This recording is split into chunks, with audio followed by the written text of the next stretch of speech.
Hello YouTube.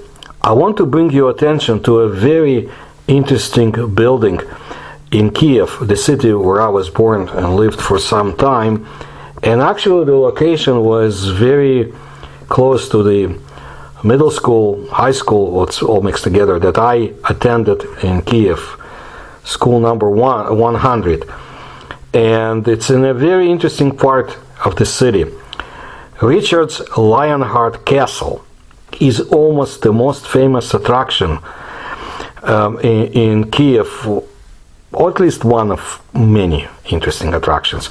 This building is located in the very center of the old town on the Andreyevsky Spusk, or descent, in the number 15. Despite the fact that the facade has been restored, it is impossible to get inside.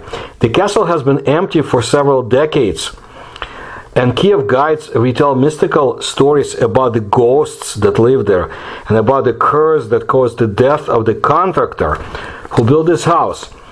Perhaps it is difficult to find a house in Kiev about which there would be as many legends and speculation as about the Richard's Castle. The house was originally built as a profitable one.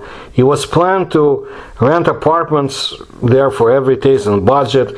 However, it is rumored that the first tenants were evicted by horror because they heard constant howling and crying in the house.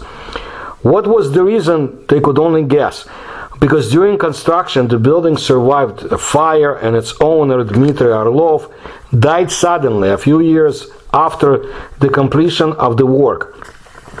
Perhaps all this marked the beginning of the mystical stories. The construction of the castle was completed in 1904. It lasted 3 years, and during this time, Dmitry Orlov managed to get a lot of debts. Initially, he took the amount necessary for construction work, after which he was forced to increase the loan due to the fact that during the construction process the castle suffered from a fire. After the completion of the work, and other circumstances became clear, the contractor did not issue the construction permit properly. The building project was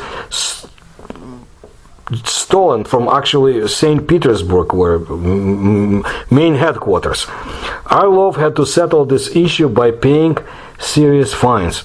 To get out of the debt prison, Orlov turned to the Kiev Credit Society and took out a loan for 36 years, and then he rented out apartments.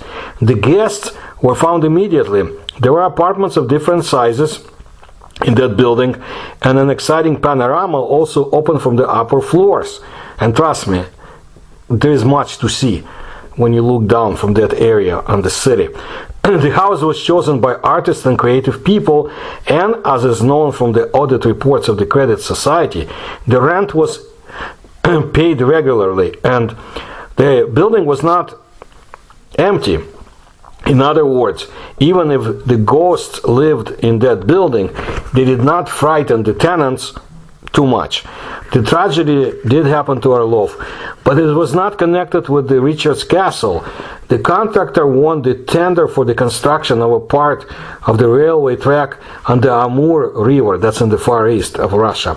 The construction seemed to be a profitable enterprise, but a crisis broke out. The workers were left without means of livelihood, and, apparently angry, they shot Orlov.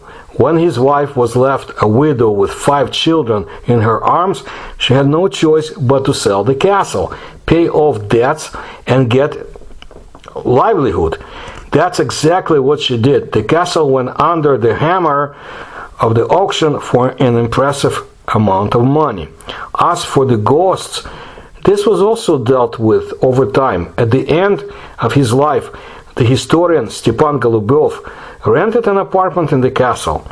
Tired of the terrible groans that were heard every time a thunderstorm started, he began to explore the chimneys and found in them eggshells. He didn't have to guess for a long time. It was clearly left by the builders in retaliation for something, perhaps because Orlov did not want to pay the bills to his workers. So they revealed the cause of the frightening sounds that were heard by the guests. Regarding the romantic name of Richard's castle, Lionheart, there is an interesting account. According to it, the building is named after the merchant named Richard, who rented a room for several decades. He was loved by the residents for the fact that he constantly told interesting stories. During the World War II, Richard hid Jews in the basement of the building, and for this, great honor to him, because so many people did not do it in Kiev or Kyiv, but there were always brave people in the world. So this is what I wanted to tell you about this building, and there are quite a number of other stories about Kiev. I can tell you about the tunnels under the city that we youngsters and preteens try to get into, but there were more serious people trying to get into the tunnels, but some of them were closed off. That's another story I have to tell you. And also about the unusual past structures in the city of Kiev that it's very hard to explain, because what you see on medieval paintings is not what was supposed to be in Kiev. As I told you before, Kiev, it's an ancient city in many ways, if you think about it. And I remember digging in its hills with my friends. We would find a lot of interesting things, ancient weapons, some strange stuff too. So I'll tell you one day. If you like my research, you can support it. You'll find the links in the description to this channel. I thank you for your attention to my work, and please tell others about it. Subscribe to my channel too.